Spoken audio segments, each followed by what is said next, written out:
इन topics को थोड़ा सा अच्छा हमें पढ़ना है। ऐसा पढ़ना है कि जैसे आप अपनी जो है टेस्ट रिलेटेड क्वेश्चंस वगैरह जो आप सॉल्व कर सकें, इस तरह से हम थोड़ा सा इसको स्लो पेस में लेके जा रहे हैं। तो रेस्पिरेटरी सिस्टम के हवाले से जैसे आप देखेंगे ये एनटीबी में इंटर क्लास है, एनटीबी में इंटर क्लास का टॉपिक है। और इम्यून सिस्टम दोबारा से हम फर्स्ट ईयर को देखेंगे, ये जैसे कंप्लीट होगा फिनिश होगा तो हम इम्यून सिस्टम में आएंगे। ठीक है, इस तरह से तो आप इंटर क्लास में चैप्टर 1 जो रेस्पिरेटरी सिस्टम है वहां से हम स्टार्ट करते हैं आज। जो पहले पेज के अंदर जैसे रेस्पिरेटरी सरफेस है उसके बारे में जैसे 4 पॉइंट्स हैं, जो आई थिंक एसटीबी में भी 4 पॉइंट्स वही सेम है और वही जो है सेम पॉइंट्स जो है एनटीबी मौजूद है। बट हमारे पीएमसी के सिलेबस में रेस्पिरेटरी सिस्टम मेन से स्टार्ट है। बाकी जैसे आप जैसे देखेंगे वो रेस्पिरेटरी सरफेस है, उसकी प्रॉपर्टीज है, जैसे large surface area in relation to volume, respiratory surface must be thin, must be moist, diffusion gradient must be maintained, ऐसी 4 प्रॉपर्टीज हैं जो एसटीबी में भी है एज वेल एज एनटीबी में है। तो रेस्पिरेटरी सरफेस जहाँ पे gas exchange, actual gas exchange जहाँ पे होती है उसे हम कहते हैं रेस्पिरेटरी सरफेस। तो उसकी प्रॉपर्टीज के हवाले से जस्ट ओनली 4 प्रॉपर्टीज हैं, देख लेना। और बाय द वे सिलेबस में जैसे ये नहीं है, but respiratory system of man से अब हम स्टार्ट करते हैं। जैसे कि आपको बताए कि ह्यूमन रेस्पिरेटरी सिस्टम, जैसे अगर हम जैसे देखें तो टर्म्स जैसे आपने याद किए होंगे कि एक इंटरनल रेस्पिरेशन होती है जिसे हम सेलुलर रेस्पिरेशन कहते हैं, एक जैसे होती है ब्रीदिंग और वेंटिलेशन, जस्ट एयर का जो एटमॉस्फेयर से एयर जो लंग्स तक आए देन वापस जाए, ये है ब्रीदिंग मैकेनिज्म जिससे वेंटिलेशन कहते हैं, समटाइम्स एक्सटर्नल रेस्पिरेशन भी कहते हैं। इसी तरह से तीसरा टर्म जो है वो है गैस एक्सचेंज। गैस एक्सचेंज एक लंग्स में भी होती है, जैसे आपको पता है एयर से जो एटमॉस्फेयर से हम एयर आती है वो जाहिर है लंग्स में आती है, लंग्स के अंदर जो ऑक्सीजन की कंसंट्रेशन हायर होती है और इसी तरह से हमारे ब्लड में ऑक्सीजन की कंसंट्रेशन जैसे लो होगी तो मीन्स वहां पे एक्सचेंज होगी। इसी तरह से ब्लड से जो वेरियस टिश्यूज पार्ट से कार्बन डाइऑक्साइड आती है वो लंग्स तक आती है। तो लंग्स में जैसे कार्बन डाइऑक्साइड, जैसे सबसे पहले एयर में जो ऑक्सीजन ज्यादा थी कार्बन डाइऑक्साइड कम थी, तो यानी ब्लड से लंग्स की तरफ कार्बन डाइऑक्साइड आएगी। देन जो है ब्रीदिंग, जब एक ब्रीदिंग के अंदर एक्सपायरेशन का अमल होगा, एक्सहेलेशन का अमल होगा, उसमें CO2 जैसे बाहर जाती है। तो जस्ट एक पॉइंट ये है जहां पे गैस एक्सचेंज होती है। दूसरी पॉइंट आप स्टूडेंट्स को पता है कि जब ये ब्लड के जरिए ऑक्सीजन ट्रांसपोर्ट होगी वेरियस टिश्यूज की तरफ, तो वहां पे क्या होगा, वहां पे ऑक्सीजन जैसे टिश्यूज के हवाले से लोअर कंसंट्रेशन होगी, ब्लड में हायर, तो जो है ऑक्सीजन की जो एक्सचेंज होगी। और इसी तरह से जो टिश्यूज के अंदर कार्बन डाइऑक्साइड की कंसंट्रेशन ज्यादा होती है तो वो ब्लड में शामिल होती है। तो यानी दूर ये पॉइंट्स या रीजन्स होते हैं जहाँ पे गैस एक्सचेंज का अमल होता है। तो हम टर्म जैसे रेस्पिरेशन, जैसे आज ये टर्म पढ़ रहे हैं, इसका मतलब है जैसे जस्ट ब्रीदिंग मैकेनिज्म है, वेंटिलेशन है, एक्सटर्नल रेस्पिरेशन है। जैसे एटमॉस्फेयर के अंदर जैसे वो जो एयर मौजूद है ये लंग्स तक आए और देन लंग्स से जो है वापस जो एटमॉस्फेयर में जाए, जैसे ये इन स्टेप्स को हम कहेंगे ये जो है ब्रीदिंग मैकेनिज्म है। और ब्रीदिंग मैकेनिज्म यकीनन उसके लिए हमारे पास एक रेस्पिरेटरी सिस्टम जो मौजूद है, जिसमें एक अपर रेस्पिरेटरी ट्रैक्ट की हेडिंग है और दूसरी है लोअर रेस्पिरेटरी ट्रैक्ट की हेडिंग है। अपर रेस्पिरेटरी ट्रैक्ट यानी यकीनन जैसे जो विजिबल पार्ट है वो नोज है, नॉस्ट्रल्स है, या ये जो एक्सटर्नल 2 नॉस्ट्रल्स हैं यहाँ से एयर इंटर होगी, दाखिल होगी। देन यहाँ पे जैसे आप सबको पता है कि नेजल कैविटी है, नेजल कैविटी के बाद इंटरनल नॉस्ट्रल्स हैं, इंटरनल नॉस्ट्रल्स के बाद देन फेरेंक्स का रीजन आता है। Pharynx is common for air as well as food, जिससे माउथ से हम फूड इंटेक करते हैं वो भी फेरेंक्स के लिए जैसे कॉमन है, एज वेल एज एयर जो आती है जाहिर external nostrils, nasal cavity, then internal nostrils and then pharynx. उसके बाद जैसे आपको पता है कि 2 ओपनिंग्स अलग अलग सेपरेट उनकी ट्रैक्ट है, जैसे ईयर जाती है ट्रेकिया के अंदर और जो बोलस होगा, च्यूड फूड होगा, वो जाएगा ईसोफेगस के अंदर। ठीक है, तो इस तरह से ये हमने पढ़ लिया है कि जैसे अलग अलग होने की मैकेनिज्म। बट आज जैसे हम रेस्पिरेटरी सिस्टम जो पढ़ रहे हैं तो उसमें फेरेंक्स के बाद जैसे नेक्स्ट सेक्शन आता है लैरिंक्स आता है, लैरिंक्स के बाद ट्रेकिया जिसे आमतौर पे विंड पाइप कहते हैं। ट्रेकिया के बाद हर एक साइड पे एक मेन जैसे उनकी ब्रांच निकलेगी जिसे ब्रांकस, प्राइमरी ब्रांकस कहेंगे, देन सेकेंडरी ब्रांकस, सेकेंडरी ब्रांकस के बाद टर्शरी ब्रांकस, देन और ब्रांक्यूल, ब्रांक्यूल के बाद फाइनली जैसे अल्व्यूलस आती है, सैक और बैग लाइक स्ट्रक्चर, जहाँ पे एक्चुअल गैस एक्सचेंज का अमल होता है। अल्वियोलस, ह्यूमन बींग के अंदर अल्वियोलस जो सैक और बैग लाइक ऐसी स्ट्रक्चर है जहाँ पे एक्चुअल गैस एक्सचेंज का अमल होता है। वहां पे उसके इर्द गिर्द मिलियंस की तादाद में अल्वियोलाई की जो जैसे तादाद होती है, उसके इर्द गिर्द जो है ब्लड कैपिलरीज का नेटवर्क होता है, और वहां पे एक्सचेंज ऑफ गैस होती है। तो यानी ये हुआ, ट्रैक्ट हुआ किस तरह से एयर जो है एटमॉस्फेयर से जो है अप टू द अल्वियोलस तक पहुंचती है, और देन वहां पे एक्चुअल और फाइनल जैसे गैस एक्सचेंज का अमल होता है। तो सबसे पहले जैसे हम देखेंगे कि हमारे रेस्पिरेटरी ट्रैक्ट के कौन से पार्ट हैं।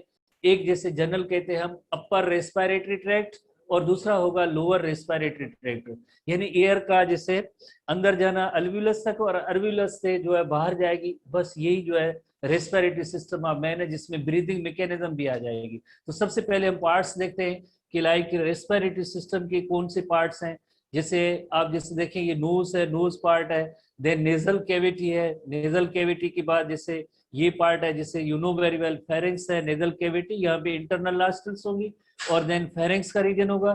फेरिंग्स के बाद वॉइस बॉक्स है जिसे लैरिंग्स कहते हैं, और इसी तरह से देन ये एक विंड पाइप और ट्रेकिया है, ट्रेकिया और द विंड पाइप हम इसे कहेंगे।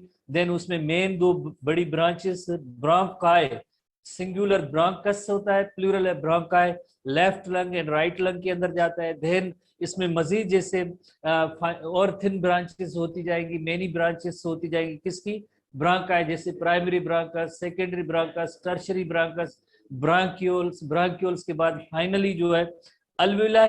और अल्वियोलाई जो सैक और बैग लाइक स्ट्रक्चर्स होती हैं जहां पे एक्चुअल गैस एक्सचेंज होती है। यू नो वेरी वेल कि हमारे जो लंग्स एंड हार्ट की जो लोकेशन या पोजीशन होती है वो इस तरह से है, चेस्ट कैविटी के अंदर है। Chest cavity is also called as thoracic cavity. You know very well heart के अंदर सिर्फ जैसे दो मेन ऑर्गन हमारे मौजूद हैं चेस्ट कैविटी के अंदर, एक लंग्स है, pair of lungs is there, और उनके दरमियान जैसे हार्ट भी है। तो उसको सेपरेट करना, thoracic cavity and abdominal cavity को सेपरेट करने के लिए एक मसल की शीट होती है, और इस मसल की शीट का नेम है diaphragm. Diaphragm is a sheet of muscle, sheet of muscle that separates the thoracic cavity and abdominal cavity.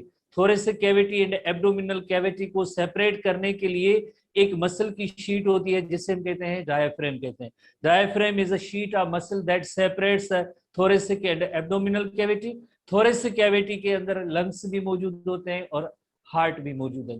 ठीक है, तो अब हम इसके रेस्पिरेटरी ट्रैक्ट के हवाले से फर्दर इलस्ट्रेशन में भी आते हैं, और इसमें फर्दर जैसे हम देखते हैं कि कौन कौन से पार्ट्स हैं। तो जैसे दो चीजें हैं, एक तो जनरल हमारे एनटीबी की पॉइंट्स होती हैं, दूसरी एक जनरल रेफरेंस हो के इधर उधर की जो पॉइंट्स है। तो उसमें ये लिखा होता है कि जैसे नॉस्ट्रल्स है, नेजल कैविटी एंड फेरेंक्स तक जो रीजन है उसे हम कहेंगे upper respiratory tract. But some book कुछ ऐसे भी होते हैं जो लैरिंग्स को भी जैसे अपर रेस्पिरेटरी ट्रैक्ट में इंक्लूड करते हैं। ये पॉइंट हमारे हमारे एनटीबी में नहीं है, इस वजह से हम लोअर रेस्पिरेटरी ट्रैक्ट के अंदर लैरिंग्स, ट्रेकिया, ब्रांकाई और लंग्स को इंक्लूड करते हैं। तो सबसे पहले ये डिवीजन आपको याद होनी चाहिए। कौन सी division? Our respiratory system consist of एक upper respiratory tract, upper respiratory tract के अंदर nostrils, nasal cavity and pharynx होते हैं। लोअर रेस्पिरेटरी ट्रैक्ट के अंदर larynx, trachea, bronchi and lungs होते हैं। तो जिस तरह से अपर रेस्पिरेटरी ट्रैक्ट है, अपर रेस्पिरेटरी, शायद आपके पास ये अच्छी डायग्राम नजर ना आए, नोज है, नेजल कैविटी है, फेरेंक्स, लैरिंग्स लोअर रेस्पिरेटरी ट्रैक्ट में, एनटीबी में जैसे मौजूद है। देन ये ट्रेकिया और विंड पाइप है, ब्रांकाई है, और finally lungs that is called lower respiratory tract. तो सबसे पहले ये आप कंपोनेंट्स को याद करेंगे, but we are always with our text book. हमारे पास टेक्स्ट बुक के अंदर जो भी चीजें हैं हम उनको फॉलो करेंगे। तो यानी हमारे टेक्स्ट बुक में यही लिखा हुआ है कि अपर respiratory tract consist of nostrils, ये ओपनिंग्स है नोज की, जिन्हें हम कहते हैं नॉस्ट्रल्स, नियर्स भी कहते हैं, प्लूरल इनका। हमारे एसटीबी बुक के अंदर नियर्स भी लिखा हुआ है, ये भी इसको नॉस्ट्रल्स और नियर्स, ये जस्ट ओपनिंग्स हैं जिनके जरिए एयर जो है रेस्पिरेटरी ट्रैक्ट के अंदर दाखिल होती है। देन नेजल कैविटी है, यहाँ पे स्पेस और गैप है, नेजल बेस है जिससे हम कहेंगे नेजल कैविटी। नेजल कैविटी हर साइड पे अलग है, जैसे यहाँ पे एक राइट नोज की राइट साइड पे राइट नॉस्ट्रल है, लेफ्ट साइड पे लेफ्ट नॉस्ट्रल है, तो देन जो है बीच में पार्टीशन है। तो यहाँ पे नेजल कैविटी है। नेजल कैविटी के बाद जैसे इंटरनल नॉस्ट्रल्स आएंगे, और इंटरनल नॉस्ट्रल्स के बाद फेरिंग्स आता है। तो ये पार्ट सारे अपर रेस्पिरेटरी ट्रैक्ट में हो गए। और लोअर रेस्पिरेटरी ट्रैक्ट में larynx, trachea, bronchi and lungs हुए। अगर हम जैसे अपने जैसे एसटीबी बुक के हवाले से देखेंगे, एसटीबी बुक में ये देखेंगे कि लंग्स की पहले सबसे पहले लोकेशन बताई गई है कि where lungs are located. Lungs are located in thoracic और चेस्ट कैविटी। प्रोटेक्शन लंग्स का क्या है? लंग्स का प्रोटेक्शन ये है, जैसे हमने सपोर्ट एंड मूवमेंट में भी पढ़ा था कि यानी एक सिंगल बोन है इस चेस्ट के अंदर, सिंगल बोन का नेम है यू नो वेरी वेल, जैसे स्टर्नम बोन कहते हैं, और स्टर्नम के बाद 12 पेयर्स ऑफ रिब्स है। 12 पेयर्स ऑफ रिब्स जो है इनका जो कनेक्शन कहाँ से है? बैक साइड पे वर्टिब्रल कॉलम और बैक बोन है, उसके साथ ये रिब्स कनेक्टेड है। तो बीच में क्या बन गया है? एक केज लाइक स्ट्रक्चर बन गई जिसे हम कहते हैं रिब केज कहते हैं। तो रिब केज के अंदर जो है lungs are well protected inside rib cage. Rib cage, sternum, ये सब जो है लंग्स को प्रोटेक्ट करने के लिए होते हैं, हार्ट को प्रोटेक्ट करने के लिए होते हैं। तो यही इलस्ट्रेशन है कि यानी our lungs are well protected inside किसके दरमियान? जैसे एक फ्रंट पे सिंगल बोन है, सिंगल बोन का नेम है यकीनन स्टर्नम बोन है, और जैसे ये रिब्स हैं, 12 पेयर्स ऑफ रिब्स हैं, 12 पेयर्स ऑफ रिब्स हैं, और ये रिब्स का कनेक्शन कहाँ पे होगा? यकीनन रिब्स का कनेक्शन बैक साइड पे जो वर्टिब्रल कॉलम है उसके साथ जाके लिंक होंगी, तो एक केज लाइक स्ट्रक्चर बनती है। इस केज लाइक स्ट्रक्चर के अंदर जैसे लंग्स मौजूद हैं। प्लस में जैसे आप देखेंगे रिब्स के दरमियान मसल्स भी मौजूद है। यकीनन आपने जैसे किसी एनिमल का ऐसा फ्लैश या कटिंग करते देखा होगा, तो ये रिब्स हैं, इनके दरमियान मसल्स मौजूद हैं, गोश्त जिसे आमतौर पे कहते हैं। तो ये जो मसल्स होती हैं दो किस्म की होती हैं, एक होती है एक्सटर्नल इंटरकोस्टल मसल्स होती हैं, और दूसरी होती है internal intercostal muscles. External intercostal muscles and internal intercostal muscle. जैसे अगर जैसे ये देखें, ये रिब है और ये दूसरी रिब है, रिब्स के दरमियान मसल्स हैं। मसल्स में एक एक्सटर्नल इंटरकोस्टल मसल्स हैं, जैसे ये डिवीजन है एक्सटर्नल इंटरकोस्टल मसल है, और उसके इनसाइड जो इंटरनल इंटरकोस्टल मसल्स है। अगेन यहाँ भी जैसे देखें एक्सटर्नल इंटरकोस्टल, ये रिब है, ये भी रिब है, तो इसी तरह से ये देखें कि ये इंटरनल इंटरकोस्टल मसल्स हैं, और इसी तरह से ये जो है एक्सटर्नल इंटरकोस्टल मसल्स हैं। External intercostal muscles, internal intercostal muscles. External intercostal muscles यानी एक्सटर्नल पोजीशन पे हैं, internal intercostal muscles, internal intercostal muscle, और ये क्या है? रिब्स है। तो यानी सिंपल वर्ड्स में क्या है? रिब्स के दरमियान जो मसल्स हैं उन्हें जनरली हम कहते हैं इंटरकोस्टल मसल्स। और फर्दर मसल्स की कैटेगरी में एक होती है एक्सटर्नल इंटरकोस्टल मसल्स और दूसरी होती है इंटरनल इंटरकोस्टल मसल्स होती है। इन दोनों के अलग अलग फंक्शन है। जब हम ब्रीदिंग की मैकेनिज्म पढ़ेंगे होपफुली तब आप ये टर्म इसको तब तक जहन में रखें कि एक्सटर्नल इंटरकोस्टल मसल्स और इंटरनल इंटरकोस्टल मसल्स। प्लस में एक और जैसे मसल की शीट है, आपको पता है उस मसल की शीट का यकीनन जैसे आपको नेम याद है डायाफ्रेम है। डायाफ्रेम क्या है? Sheet of muscle that separates the thoracic and abdominal cavity. Thoracic और एब्डोमिनल कैविटी को सेपरेट करने की मसल की जो शीट है उसे हम कहते हैं डायाफ्रेम। तो यानी हमारे रेस्पिरेटरी सिस्टम में ब्रीदिंग मैकेनिज्म में मसल्स का भी बहुत ही इंपॉर्टेंट रोल है। कौन सी मसल्स हैं? एक है इंटरकोस्टल मसल्स, इंटरकोस्टल मसल्स का भी रोल है, प्लस में एक मसल की sheet that is called the diaphragm, इसका भी इंपॉर्टेंट रोल है। इसका भी इंपॉर्टेंट रोल है जिसकी वजह से हम ब्रीदिंग कर सकते हैं। जैसे हमारे यहाँ वेंटिलेशन होती रहती है तो इसमें मसल्स का भी रोल है, किरदार है। कौन सी? एक है इंटरकोस्टल मसल्स प्लस में डायफ्रेम मसल्स। जब ब्रीदिंग मैकेनिज्म हम पढ़ेंगे तब इनका डिटेल में फंक्शन नोट कर लेंगे। फिलहाल आप ये याद करेंगे कि जैसे हमारे लंग्स की क्या प्रोटेक्शन है, फ्रंट पे सिंगल बोन है that is called as sternum, 12 pairs of ribs, एक रिब केज बन जाता है। रिब्स के दरमियान मसल्स हैं जिन्हें हम कहते हैं इंटरकोस्टल मसल्स। मसल्स जैसे एक से हम ब्रीदिंग के दौरान जैसे इनहेल करते हैं, थ्रू नोज करते हैं। माउथ का काम जैसे है इंजेक्शन ऑफ फूड है। जैसे कभी कभार जैसे ब्रीदिंग जैसे हेवी एक्सरसाइज में कभी कभार जैसे माउथ के जरिए इंस्पायरेशन एक्सपायरेशन भी होती रहती है, बट इसके लिए प्रॉपरली या जो मेन पार्ट है वो नोज के जरिए जैसे एयर अंदर जाए। क्यों अंदर जाए? उसका रीजन क्या है? बिकॉज नोज के अंदर जो है पहले पार्ट के अंदर जैसे हेयर्स भी मौजूद है। नोज के अंदर जैसे सेंसरी इन नेचर स्मेल के रिसेप्टर्स मौजूद हैं। किस तरह की जैसे एयर है उसमें कौन सी स्मेल है ये भी पार्ट होता है, एज वेल एज जैसे म्यूकस भी मौजूद होती है, कोई माइक्रोब्स है, डस्ट पार्टिकल है, उनको ट्रैप करना, ताकि ये सारी एयर जो है फिल्टर होके देन जो है रेस्पिरेटरी ट्रैक्ट में जाए। इस वजह से नोज के जरिए जैसे हम ब्रीदिंग करते हैं या इनहेलेशन का प्रोसेस होता है, क्योंकि नोज के अंदर जैसे हेयर्स भी मौजूद है, म्यूकस भी मौजूद है, नेजल मेज भी मौजूद है, जिसमें एयर की जो टेम्परेचर के हवाले से आइदर थोड़ी सी जो है वार्म एयर कूल हो सकती है या कूल एयर वार्म भी हो सकती है। ये वाई बिकॉज ऑफ दिस, इसके अंदर जो ब्लड कैपिलरीज भी है, तो ये सारी चीजें नोज के जरिए जब ये पास होगी तो एयर तो बेहतर होगा। तो इसी तरह से सबसे पहले जो विजिबल पार्ट है नोज के बारे में, ये एनटीबी में टॉपिक है फर्स्ट टाइम, एसटीबी में कभी भी नहीं था। The only external visible part of the respiratory system, क्योंकि इसके बाद जो है बाकी दूसरे जितने भी पार्ट हैं, जैसे नेजल केविटी अंदर है, विजिबल नहीं है, और इसके बाद इंटरनल नॉस्ट्रिल्स हैं, फेरेंक्स है, लैरिंक्स है, ट्रेकिया है, ट्रेकिया के बाद ब्रोंकस, ब्रोंकस के बाद ब्रांक्यूल, अल्वियोलाई, ये सारे इनविजिबल है, नजर नहीं आते, इंटरनली मौजूद हैं। So human nose is composed of bones, cartilage and fatty tissues. जैसे आप सबको पता है कि ये बोन है और टिप पे जैसे है ये कार्टिलेज है। टिप पे, नोज की टिप पे जो फ्लेक्सिबल पार्ट है ये कार्टिलेज है, flexible part that is called cartilage. Otherwise यहाँ पे बोन्स भी मौजूद है, प्लस में फैटी टिश्यूज है। ये जनरल कंपोजिशन है, bones, cartilage and fatty tissues. External opening और nose are called as nostrils. आप सबको पता है जैसे right nostril, left nostril. Nostrils के लिए एक अनदर टर्म भी यूज होता है नियर्स, जो एसटीबी में इस्तेमाल किया गया है, nares, NERES, singular plural.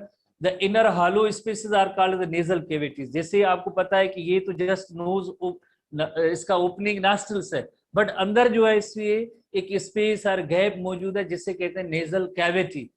Cavity लफ्ज की मीनिंग ये होती है गैप है या स्पेस है। नेजल रेफर्स टू नोज, यानी नोज एक्सटर्नल नॉस्ट्रल्स ओपनिंग, उसके बाद ये कैविटी है, और इस कैविटी के अंदर जैसे पास एयर पास होने के बाद देन इंटरनल नॉस्ट्रल्स आएंगे, देन जो फेरिंक्स है। कैविटी, नेजल कैविटी जिसे नेजल मेज भी कहते हैं, नेजल मेज, MEZE, मेज। नेजल मेज की मीनिंग होती है कोई स्ट्रेट जिस तरह से ओपनिंग नहीं है, बट इस तरह से जो आगे पीछे इस तरह से मेनी डायरेक्शन है, जिगजैग मैनर में, या जैसे कहें कि कोई सीधा स्ट्रेट लाइनिंग नहीं है, तो उसे हम कहते हैं nasal maze, nasal maze. There are two nasal cavities partitioned by nasal septum. जैसे यू नो वेरी वेल, जैसे नोज जैसे जस्ट एक ओपनिंग है, तो आपको पता है कि नोज ओपनिंग है, बट ये नॉस्ट्रल्स हो गई। नॉस्ट्रल्स के बाद जैसे देखेंगे हर एक का पाथ या रास्ता अलग है, बीच में पार्टीशन आ जाती है, तो इस पार्टीशन को कहते हैं सेप्टम कहते हैं। सेप्टम बाय द वे हमने हार्ट के अंदर भी पढ़ा था, सेप्टम जस्ट पार्टीशन होती है, पार्टीशन के लिए लफ्ज सेप्टम इस्तेमाल किया जाता है। इसी वजह से नोज का एक राइट साइड हो गया, दूसरा लेफ्ट साइड हो गया, तो इसे हम कहते हैं नेजल सेप्टम। वर्ड ऐड होता है nasal, nasal refers to nose, यानी नोज के दरमियान जैसे बीच में सेंटर में जैसे पार्टीशन मौजूद है, उससे हम कहते हैं नेजल सेप्टम कहते हैं, जो एक part of nasal bone. Anterior parts of the nasal cavities near the nostrils are called as vestibule which contains sensory air. कोई भी ऐसी जैसे कोई वेस्टिब्यूल एक जनरल टर्म है मेडिकल के हवाले से, जैसे एनाटॉमी में यूज होता है स्मॉल स्पेस और cavity at the beginning of the canal.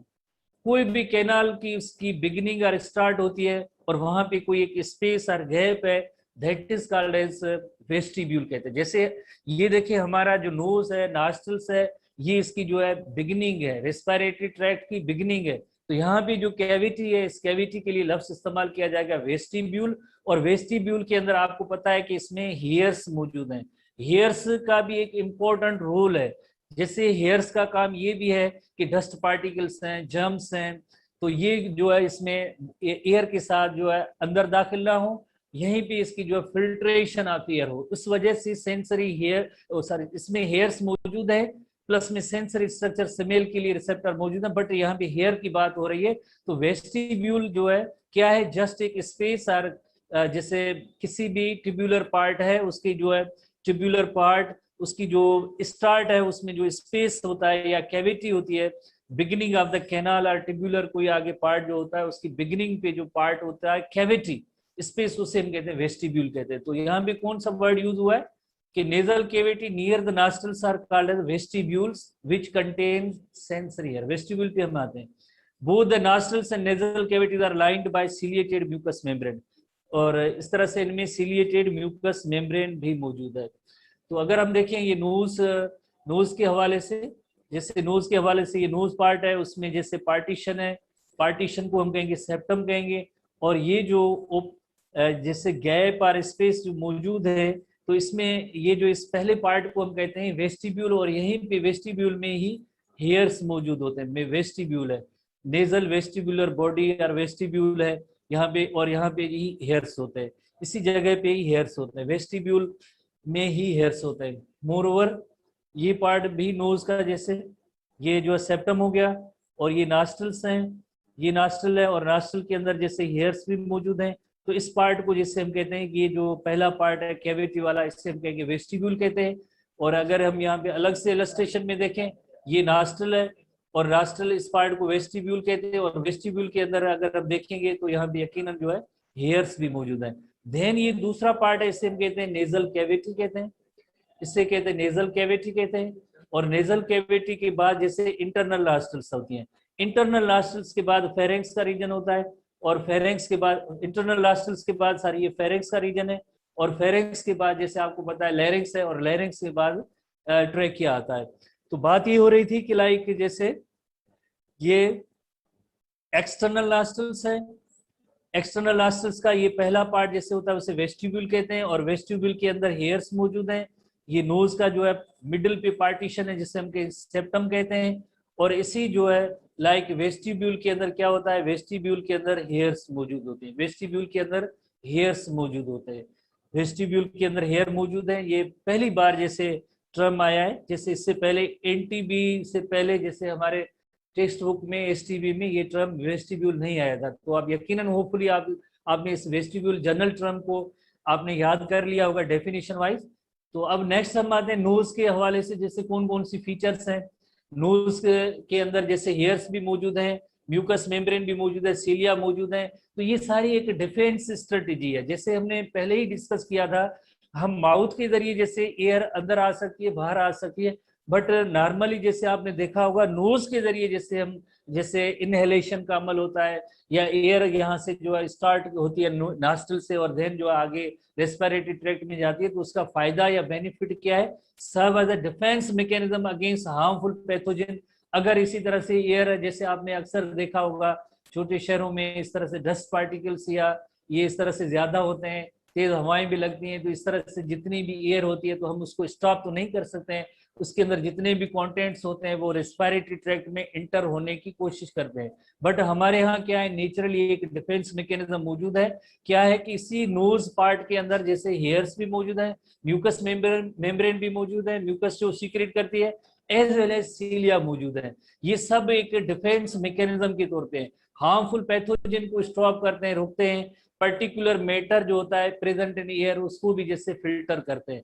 Again एक पर्टिकुलेट मैटर एक जनरल डेफिनेशन है, इसके कई और अल्टरनेटिव टर्म है, तो उसे हम कहेंगे कि ये microscopic particles of solid liquid और liquid matter suspended in air, जो एयर के अंदर जो आपको पता है एक मिक्सचर ऑफ गैसेस है, air is just mixture of gases, जिसके अंदर 78% नाइट्रोजन है, 21% ऑक्सीजन है, रिमेनिंग अदर गैसेस हैं। बट एयर के अंदर गैसेस के अलावा अगर कोई माइक्रोस्कोपिक पार्टिकल है, सॉलिड है या लिक्विड मैटर है, तो उसके लिए जनरल टर्म यूज होता है पर्टिकुलेट मैटर, उसे हम कहेंगे ये पर्टिकुलेट मैटर है। अदर देन गैसेस के अलावा बाकी जो मैटर होता है उसे हम कहेंगे पर्टिकुलेट मैटर, जो माइक्रोस्कोपिक पार्टिकल होते हैं किसके, सॉलिड के, लिक्विड के, तो that are suspended in air, जो एयर के साथ होते हैं। वरना अदरवाइज जैसे देखें air is a mixture of gases, but ये पार्टिकल जब इसमें इंक्लूड होते हैं, शामिल होते हैं, उसे हम कहते हैं पर्टिकुलेट मैटर कहते हैं, that is called as particulate matter present in the air. ठीक है, तो इसमें एक हार्मफुल पैथोजन भी हो सकते हैं प्लस पर्टिकुलेट मैटर भी हो सकते हैं, वही एयर के साथ अगर इनहेल होगी तो यकीनन जैसे हमारी रेस्पिरेटरी सिस्टम के हवाले से आगे उनको डैमेज कर सकते हैं, डिजीज करा सकते हैं। तो उससे बचने के लिए नेचर ने हमें क्या इस तरह से मैकेनिज्म दी है, हेयर्स भी मौजूद है, म्यूकस मौजूद है, सीलिया मौजूद है। तो म्यूकस एंड सीलिया का important role, filter the air and prevents the entry of foreign particles. जैसे अक्सर जैसे जो ट्रैफिक सार्जेंट वगैरह होते हैं उनमें आजकल तो जैसे मास्क पहना हुआ है, वरना जैसे अगर कोई मास्क ना पहने धुएं वाली जगह पे या डस्ट पार्टिकल वाली जगह पे अगर कोई पर्सन काफी देर के लिए एक्सपोज रहता है, तो तकरीबन शाम के वक्त उसके जैसे एक्सटर्नल नॉस्ट्रल्स हैं वो भर जाती है, उसमें म्यूकस ट्रैप कर लेते हैं नहीं फॉरेन पार्टिकल को, उस पार्टिकल को जो एयर के अंदर पर्टिकुलेट मेटर के तौर पे दाखिल होने की कोशिश करती है। तो हमारी डिफेंस मैकेनिज्म में ये जो अंदर जो स्लाइमी सिल्परी सिक्रीशन रिलीज होती रहती है नोज के अंदर, उससे म्यूकस कहते हैं, उसका काम होता है to trap the microbes, to trap the particulate matter, ताकि एयर को फिल्टर करके आगे भेजना है। ठीक है, तो इस वजह से ये नेचुरली हमारे पास डिफेंस मैकेनिज्म है। Mucus and cilia filter the air, prevent the entry of foreign particles such as microorganism, dust and particulate matter inside the respiratory tract। Very simple चीज पड़ी है कि यानी यहाँ पे हेयर्स भी मौजूद है, म्यूकस भी मौजूद है, सीलिया भी मौजूद है, जो एयर को सिंपली फिल्टर करते हैं। किससे फिल्टर करते हैं? पर्टिकुलेट मेटर से फिल्टर करते हैं ताकि वो दाखिल ना हो सके, माइक्रोब से फिल्टर करते हैं, माइक्रोब को ट्रैप करते हैं ताकि वो भी दाखिल ना हो सके। तो इतना बड़ा एक जैसे हमारे लिए डिफेंस मैकेनिज्म मौजूद है सिर्फ एक्स्ट्रा जैसे ये नोज के अंदर। इस वजह से जैसे हम नोज के जरिए ही प्रेफर करते हैं, जैसे प्रेफर तो नहीं बट ऑटोमेटिकली हो रहा होता है mechanism. So mucus helps in moisten the air, plus में म्यूकस का ये भी रोल है, जैसे फॉर एग्जांपल वेदर्स हमेशा क्लाइमेट एक जैसी नहीं रहती है, कभी कभार वेरी ड्राई एयर भी लगती है। अगर वेरी ड्राई वार्म एयर अगर वो रेस्पिरेटरी ट्रैक्ट में दाखिल हो तो हमारे लिए जो एक बहुत ही बड़ा एक जैसे एक अंदर इंटरनल मैकेनिज्म है उसमें इशू हो सकता है। अब इस वार्म एयर को जैसे वार्म एयर को मॉइस्ट करना है, तो मॉइस्ट कौन करेगा? यकीनन जैसे ये म्यूकस करती है।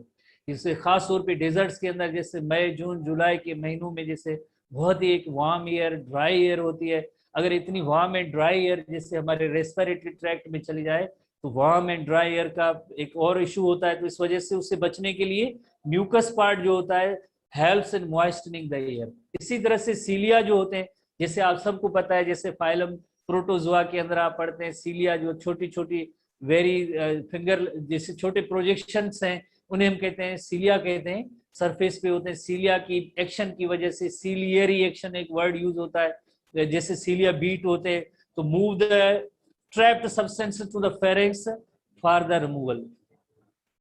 जैसे अगर कोई चीज म्यूकस ने ट्रैप की है तो सीलिया की एक्शन की वजह से उसको पुश कर, खास तौर पे आगे हम पढ़ेंगे ये ट्रेकिया और विंड पाइप है उसके अंदर सीलिया का बहुत ही इंपॉर्टेंट आगे रोल भी है। वहां पे ट्रेकिया और विंड पाइप में जैसे म्यूकस कोई भी फॉरेन पार्टिकल्स होते हैं उनको ट्रैप करते हैं, और सीलिया की अपवर्ड बीटिंग की वजह से जैसे इवन एक वाटर का ही ड्रॉपलेट क्यों ना हो उसको जो है पुश करते हैं बाहर फेरेंक्स की तरफ भेजना। देन आइदर वो चीज डाइजेस्टिव ट्रैक्ट में दाखिल होती है या कफिंग रिफ्लेक्स के जरिए जैसे वो बाहर आ जाती है। तो ये रोल जो है अपवर्ड बीटिंग ऑफ सीलिया और उस कंटेंट को फेरेंक्स की तरफ भेजना, ये काम होता है सीलिया का होता है।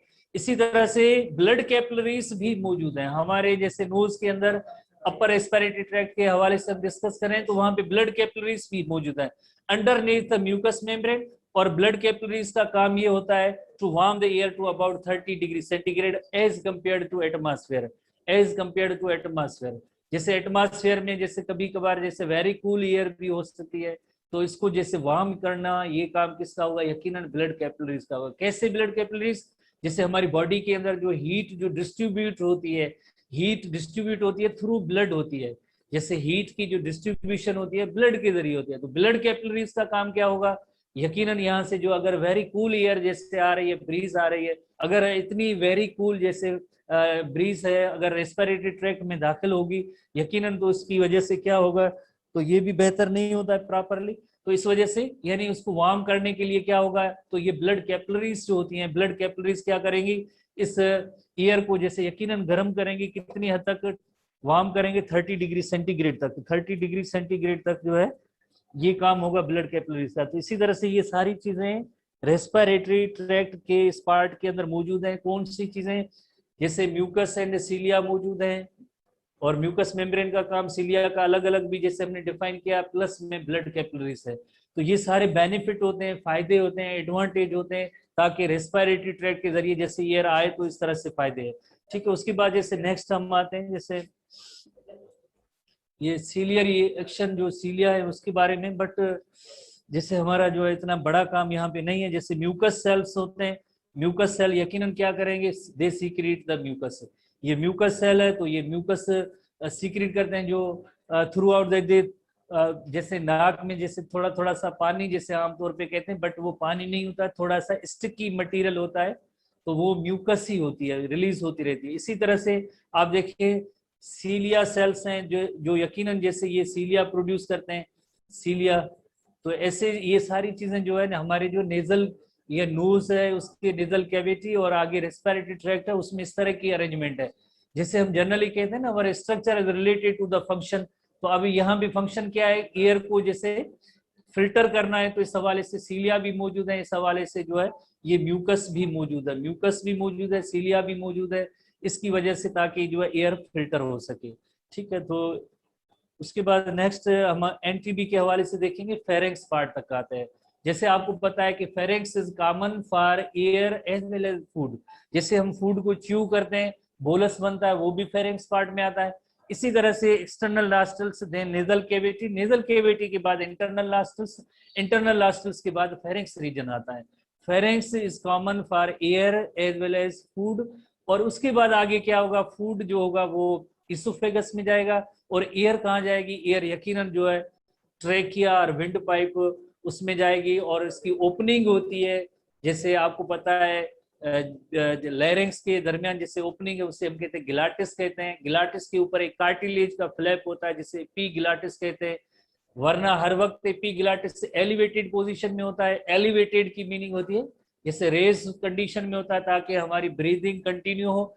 जब भी हम कोई स्वाल्विंग करते हैं, कोई फूड लिक्विड और सॉलिड फूड इंटेक करते हैं, उस वक्त एपिग्लाटिस जैसे कि डाउन होता है, तो उस वजह से जो है रेस्पिरेटरी ट्रैक्ट गिलाटिस को क्लोज कर देता है, इस वजह से जैसे ताकि वो फूड जो है वो रेस्पिरेटरी ट्रैक्ट में दाखिल ना हो, डाइजेस्टिव ट्रैक्ट में चला जाए।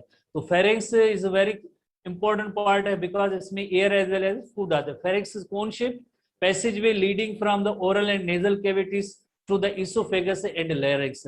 जैसे आप देखें बायोलॉजिकल और medical term, oral refers to mouth, oral refers to mouth, nasal refers to nose, यानी माउथ की कैविटी और नोज की जो कैविटी जिसे नेजल कैविटी कहते हैं। उसके बाद जैसे आपको पता है ओरल कैविटी, फूड के हवाले से बात करेंगे तो फूड किस में दाखिल होगा, इसोफेगस में, और उसके बाद नेजल कैविटी, देन जो फेरिंक्स आता है, फेरिंक्स के बाद ये year larynx, larynx nothing but just vocal cords होते हैं, उनके दरमियान स्पेस और गैप होता है जिसे गिलाटिस कहते हैं। गिलाटिस के बाद ट्रेकिया स्टार्ट होती है। तो यानी पाथवे दिखाया गया है कि फेरिंक्स के बाद एक cone shape structure leading from oral and nasal cavities to oesophagus and larynx, यानी जो ओरल कैविटी, फेरिंक्स, फेरिंक्स के बाद इसोफेगस। अगर हम डाइजेस्टिव सिस्टम पढ़ते हैं तो डाइजेस्टिव सिस्टम पढ़ेंगे तो यानी क्या होगा, mouth, oral cavity, pharynx and oesophagus.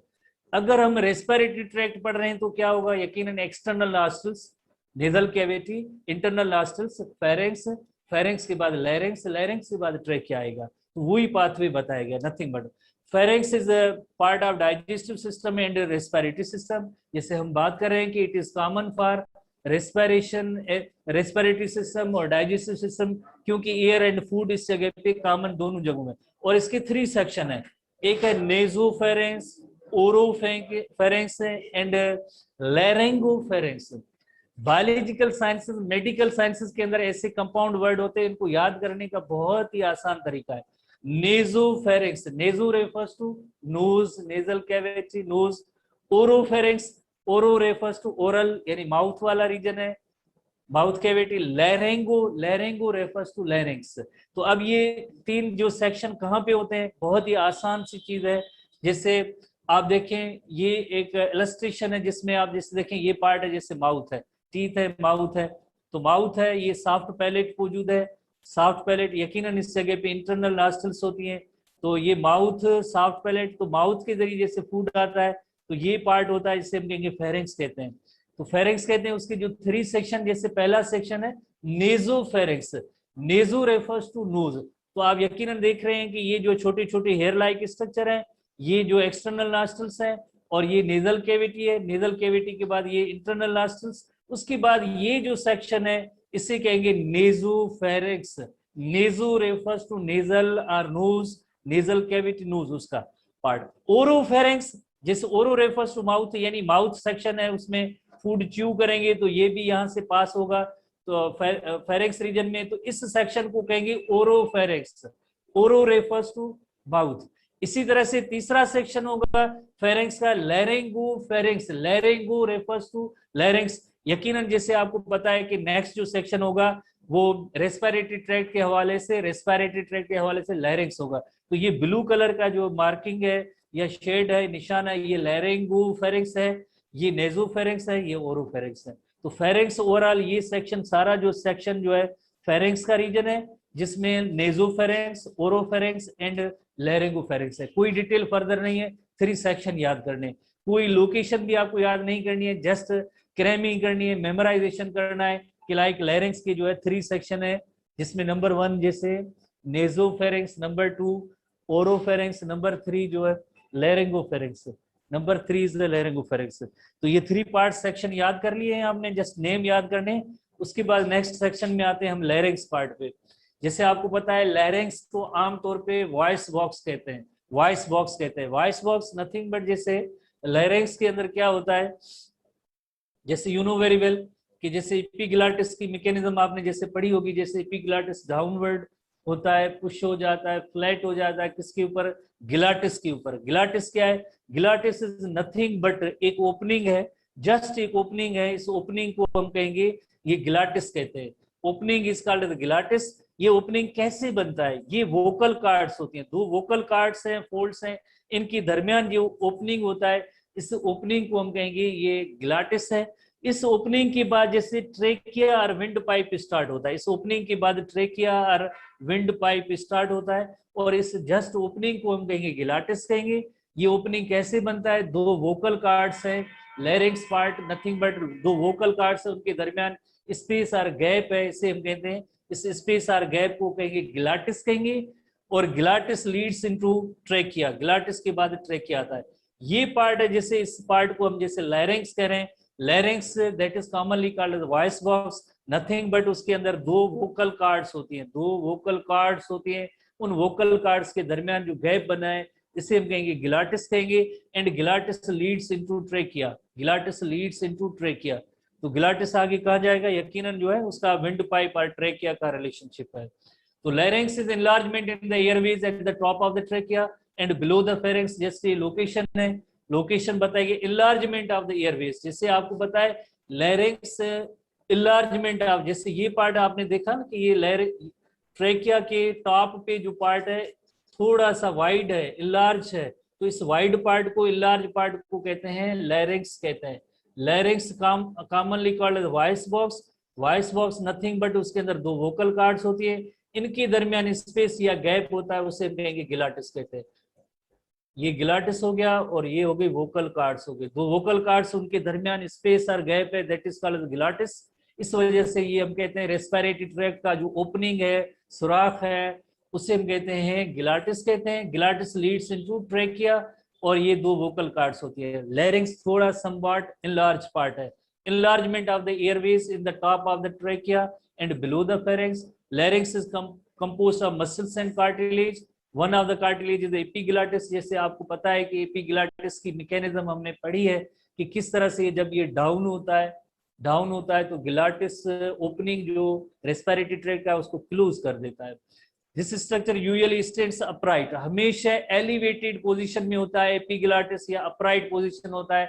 Y, because हमें रेस्पिरेटरी ट्रैक्ट को ओपन ही रखना है ताकि उसमें हमारी ब्रीदिंग होती रहे, एयर अंदर जाती रहे। इस वजह से जैसे हमेशा एलिवेटेड पोजीशन में होता है।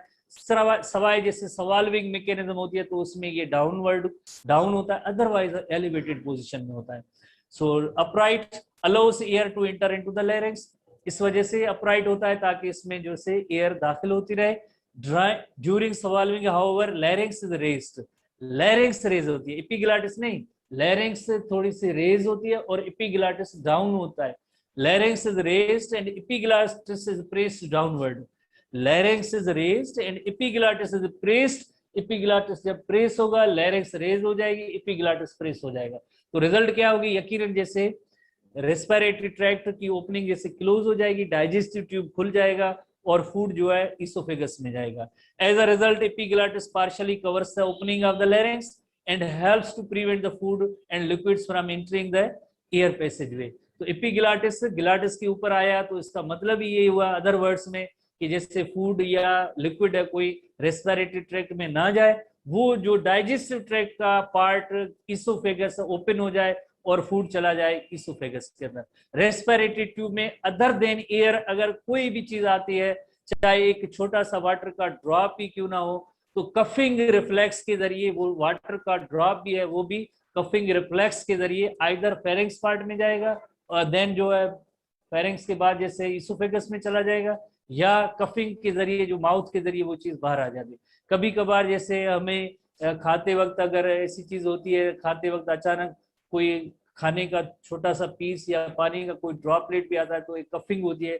तो इसका मतलब ये है कि सवाई एयर के अलावा कोई भी चीज जैसे अलाउ नहीं है रेस्पिरेटरी ट्रैक्ट में, तो ये एपिग्लाटिस अगर सही तौर पे प्रेस नहीं होगा तो मीन्स ये चीज हो सकती है। जैसे तो इस हवाले से नेचुरली एपिग्लाटिस हमेशा एलिवेटेड पोजीशन में होता है, डाउनवर्ड तब होगा जब हम सवाल वो करेंगे, कोई चीज निगलेंगे खाएंगे तब होगा। So the opening of larynx is called as glottis. जैसे अभी हमने पढ़ा है जस्ट जो ओपनिंग है सुराख है उसे हम कहेंगे जैसे ग्लाटिस कहेंगे। जैसे ये आपने देखा कि ये वोकल कार्ड्स हैं, वोकल कार्ड्स के दरमियान जो ये ओपनिंग बना है इस ओपनिंग को हम कहेंगे ग्लाटिस कहेंगे। ग्लाटिस के बाद जैसे आगे जो है it leads into straight tube that is called the trachea और विंड पाइप। ट्रेकिया के लिए एक अनदर टर्म भी यूज होता है विंड पाइप। जैसे आपने ये देखा कि आपके पास ऐसे इलस्ट्रेशन भी मौजूद है, ये लैरिंक्स सेक्शन है और लैरिंक्स के बाद ये ट्रेकिया स्टार्ट हुआ और ये एपिग्लाटिस का सेक्शन है जो ग्लाटिस को जैसे क्लोज करता है ताकि रेस्पिरेटरी ट्रैक्ट के अंदर सवाए जैसे फूड के अलावा रेस्पिरेटरी ट्रैक्ट में एयर के अलावा फूड वगैरह पास ना हो। हमने ये भी मैकेनिज्म जैसे पढ़ी, आप स्टूडेंट्स को याद होगा डाइजेस्टिव सिस्टम के अंदर जैसे एपिग्लाटिस जो अप होता है या एलिवेटेड पोजीशन में होता है तो इसका मतलब है ग्लाटिस जो है हमेशा ओपन होगी, तो ये ग्लाटिस ओपन होगी। बट जब एपिग्लाटिस डाउन होता है तो आपने देखा कि ये ग्लाटिस जो है ये क्लोज हो जाएगी, ग्लाटिस क्लोज हो जाएगी और जो बोलस होगा वो डाइजेस्टिव ट्रैक्ट में जाता है। आपके पास ऐसी इलस्ट्रेशंस मौजूद हैं, यकीनन आपने पढ़ा होगा डाइजेस्टिव सिस्टम के हवाले से। अब हम नेक्स्ट सेक्शन में आते हैं, ट्रेकिया और द विंड पाइप। ट्रेकिया और wind pipe you know very well. जैसे अभी हमने लैरिंक्स के पार्ट के में पढ़ा है कि ये थोड़ा सा इनलार्ज पार्ट है, वाइडर पार्ट है, बाकी जैसे आप देखें ट्रेकिया जो है समवाट जैसे इससे कंपेयर करेंगे तो छोटा थोड़ा सा सेक्शन है। ये एपिग्लाटिस है, ये लैरिंक्स है। लैरिंक्स के अंदर यकीनन यहाँ पे जो वोकल कार्ड्स हैं, वोकल कार्ड्स के दरमियान जो स्पेस था, गैप था, ओपनिंग बना, उसे हम कहेंगे ग्लाटिस। और ग्लाटिस के बाद ये ट्रेकिया कंटिन्यूस है। चेस्ट के अंदर तकरीबन 15 to 20 C shaped cartilaginous rings होती हैं। ये नहीं ये जो पार्ट्स नजर आ रहे हैं, लाइंस नजर आ रही हैं, ये सी शेप्ड कार्टिलेजिनियस रिंग्स होती हैं इस स्ट्रेट ट्यूब के इर्द गिर्द। तो इसे हम कहेंगे ट्रेकिया कहेंगे और विंड पाइप कहेंगे। जैसे आपको पता है कि हमारे डाइजेस्टिव सिस्टम इसोफेगस पार्ट वो भी थोरेसिक कैविटी के अंदर जैसे पास होता है, as well as respiratory tract है जिसका नेम है ट्रेकिया, विंड पाइप है, वो भी दोनों साथ होते हैं। जैसे ये जो ट्रेकिया की सी शेप्ड कार्टिलेजिनियस रिंग है और उसके बैक साइड पे यकीनन जैसे इसोफेगस मौजूद है, ये सी शेप्ड कार्टिलेजिनियस रिंग्स हैं। सी शेप्ड कार्टिलेजिनियस रिंग्स हैं किसके इर्द गिर्द यकीनन है कि जैसे पाइप जैसी स्ट्रक्चर बन जाती है तो उसे हम कहते हैं सिंपली विंड पाइप कहते हैं या ट्रेकिया कहते हैं। बैक साइड पे क्या मौजूद है, बैक साइड पे इसोफेगस मौजूद है। ये है सी शेप कार्टिलेजिनियस रिंग्स ट्रेकिया की। So it is membranes tube, यानी ये ट्यूब है, जस्ट एक ट्यूब है, जस्ट थोरेसिक कैविटी और चेस्ट कैविटी तक ये एक ट्रेकिया ट्यूब है। It consist of regular tissues of smooth muscle reinforced with 15 to 20 C-shaped pieces of the cartilage. Cartilage की ऐसी सी शेप्ड रिंग्स हैं जिनकी तादाद 15 to 20 C shaped cartilaginous rings हैं। एसटीबी में जैसे ये जो है नंबर या तादाद पहले नहीं था, एनटीबी में तादाद या नंबर आया है, तो ये ऐसे टोकन टाइप सवाल हैं जो यकीनन याद करेंगे। सी शेप्ड क्यों बनती हैं rings, why, because back side पे सपोर्ट किसकी है, जैसे इसोफेगस की फ्रंट साइड पे जैसे आपको पता है कि इसमें जो है सी शेप्ड कार्टिलेजिनियस रिंग्स होनी चाहिए ताकि ये कोलैप्स ना हो सके ब्रीदिंग मैकेनिज्म के दौरान, इस वजह से कार्टिलेजिनियस सी शेप्ड रिंग्स हैं। कोई डिटेल फर्दर नहीं है, आपको जस्ट दो ही पॉइंट्स याद करनी है। तादाद कितनी है सी शेप्ड कार्टिलेजिनियस रिंग्स की, जिनका तादाद है 15 to 20 C shaped cartilaginous rings. इसी तरह से ट्रेकिया फर्दर डिवाइड हो जाती है या बाइफर्केट हो जाती है, दो हिस्सों में डिवाइड हो जाती है, जिसे हम कहेंगे प्राइमरी ब्रांकस कहेंगे। जैसे ये ट्रेकिया और विंड पाइप, ट्रेकिया और विंड पाइप है, ट्रेकिया और विंड पाइप है। तो ट्रेकिया और विंड पाइप जैसे आप देखें, ये ट्रेकिया और विंड पाइप, ये था लैरिंग्स पार्ट था, ये एपिग्लॉटिस है, लैरिंग्स है, लैरिंग्स के अंदर जो ओपनिंग था उसे हम कहेंगे ग्लॉटिस, ये पार्ट था ट्रेकिया था। ट्रेकिया फौरन दो हिस्सों में जैसे डिवाइड हुआ है, दो ट्यूब बने, जिन्हें हम कहेंगे हर ट्यूब को कहेंगे ब्रांकस, ब्रांकस सिंगुलर, प्लूरल है ब्रांकाई, प्लूरल ब्रांकाई दो है, जिससे डिवाइड हो जाएंगे, एक राइट लंग में और दूसरा लेफ्ट लंग में। तो ब्रांकस एंड ब्रांक्यूल एनटीबी की हेडिंग है, trachea divides into two small tubes called primary bronchi, just bronchi, bronchus भी कहते हैं या प्राइमरी ब्रांकस कहते हैं। जैसे आपने देखा कि ये ट्रेकिया और विंड पाइप है, उसमें जैसे पहला जो ट्यूब है स्मॉलर ट्यूब, इससे यकीनन ट्रेकिया से डायमीटर कम है, राइट लंग और लेफ्ट लंग में जो दाखिल चीज ट्यूब दाखिल होता है उसे हम कहेंगे प्राइमरी ब्रांकस कहेंगे। प्राइमरी ब्रांकस के अंदर फर्दर और छोटे ट्यूब बनेंगे, ब्रांचेस होंगी बनेंगी, तो उसे हम कहेंगे सेकेंडरी ब्रांकस। सेकेंडरी ब्रांकस का तादाद जैसे आप देखेंगे कि जैसे सेकेंडरी ब्रांकस राइट लंग के अंदर 3 तादाद है, जैसे ये सेकेंडरी ब्रांकस है, ये सेकेंडरी ब्रांकस है, ये सेकेंडरी ब्रांकस है। सेकेंडरी ब्रांकाई की तादाद राइट लंग के अंदर 3 होता है, और लेफ्ट लंग के अंदर आप जैसे ग्रीन शेड के अंदर आप जैसे देख रहे हैं, ये इनकी तादाद 2 होती है। लेफ्ट लंग के अंदर जो है सेकेंडरी ब्रांकाई की तादाद लेफ्ट लंग के अंदर ओनली 2 है और राइट लंग के अंदर 3 है। एनटीबी की ये पॉइंट्स भी हैं। Primary bronchi divide into secondary bronchi within each lung, and there are 2 secondary bronchi in the left lung, 2 secondary bronchi in the left lung, and 3 bronchi in the right lung, and जो है 3 in the right lung. Token type के सवाल होते हैं, उसमें 2 है, इसमें 3 है, ये याद करने। लोकेशन जैसे आपने देखी, पोजीशन देखी, क्या है कि जैसे आपने देखा कि ये तो जस्ट ब्रांकस है, प्राइमरी ब्रांकस और जस्ट ब्रांकस, उसमें ये सेकेंडरी ब्रांकस, राइट लंग के अंदर 3 सेकेंडरी ब्रांकस हैं और लेफ्ट लंग के अंदर जैसे देखेंगे 2 सेकेंडरी ब्रांकस है। इसके बाद नेक्स्ट क्या होगा, secondary bronchi give rise to tertiary bronchi, यानी ऐसा ऐसा इनकी डायमीटर छोटा होता जाएगा, जैसे primary bronchus, secondary bronchus, tertiary bronchus, यकीनन इनका डायमीटर साइज छोटी होती जाएगी और तादाद ज्यादा होती जाएगी, तो उसे हम कहेंगे टर्शरी ब्रांकाई।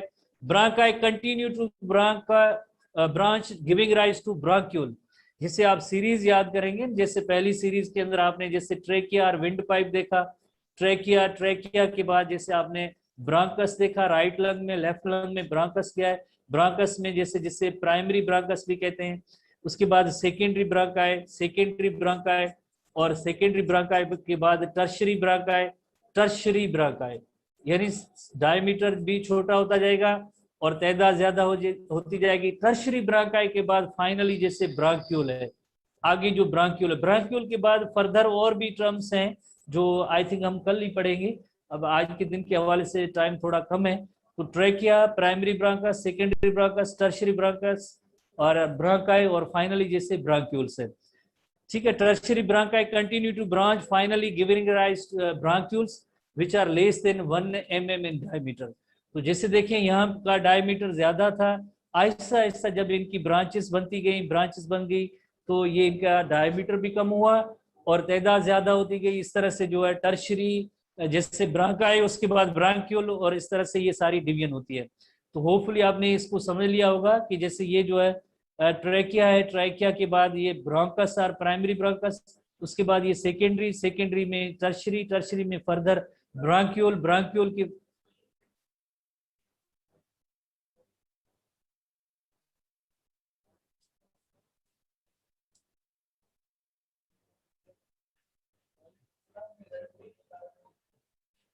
ठीक है, बारिश आ गई है उमरकोट के अंदर, it's raining here first time, तो बहुत खुशी का जैसे मौसम में वायु विकास के कभी इससे पहले इतनी अच्छी बारिश नहीं हुई। बहरहाल रहमतों वाली बारिश हो तो बेहतर। थोड़ी सी एक चीज पढ़ते हैं, उसके बाद फिजिक्स की क्लास होगी।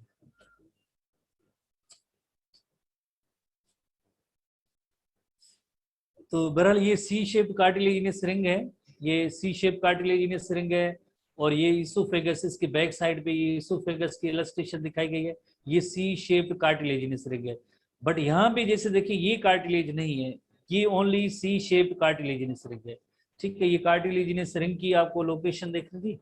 और दूसरी चीज जैसे लंग्स के हवाले से है, लंग्स के हवाले से जैसे आप पार्टीशन देखेंगे थोरेसिक एंड एब्डोमिनल कैविटी के दरमियान, ये जो है डायफ्रेम है। और ये जैसे आपको पता है स्ट्रेट ट्यूब इसका ट्रेकिया, ट्रेकिया के बाद ये प्राइमरी ब्रोंकस और जस्ट ब्रोंकस है। और उसके बाद जैसे सेकेंडरी ब्रोंकस है, सेकेंडरी ब्रोंकस में और मजीद थिन ब्रांचेस होती हैं जिन्हें हम कहते हैं टर्शरी ब्रोंकस, देन ब्रांक्यूल, ब्रांक्यूल के बाद फाइनली जो है अल्व्यूलस, जहाँ पे एक्चुअल गैस एक्सचेंज होती है। Actual gas exchange takes place here in alveoli, actual gas exchange जो है अल्व्यूलाई में होती है। अगेन जैसे देख, हाँ बस खत्म करना, फिनिश करूंगा बस। ये पढ़ाए हुए जो डायग्राम थोड़ी देर करेंगे, पढ़ाए वो नहीं कर। लैरिंक्स हो गया, ये ट्रेकिया हो गया, ट्रेकिया के बाद जैसे ये प्राइमरी ब्रोंकाई हैं या ब्रोंकस है, उसके बाद जैसे आप देखें ये सेकेंडरी ब्रोंकाई हैं, और फाइनली छोटा डायमीटर हुआ उसे हम कहेंगे ब्रांक्यूल कहेंगे। ब्रांक्यूल के बाद फाइनली जैसे क्या होगा, यकीनन फाइनली जैसे आगे आएंगी अल्विलाई आएंगी, जहाँ पे एक्चुअल गैस एक्सचेंज है, जहाँ पे एक्चुअल गैस एक्सचेंज होती है।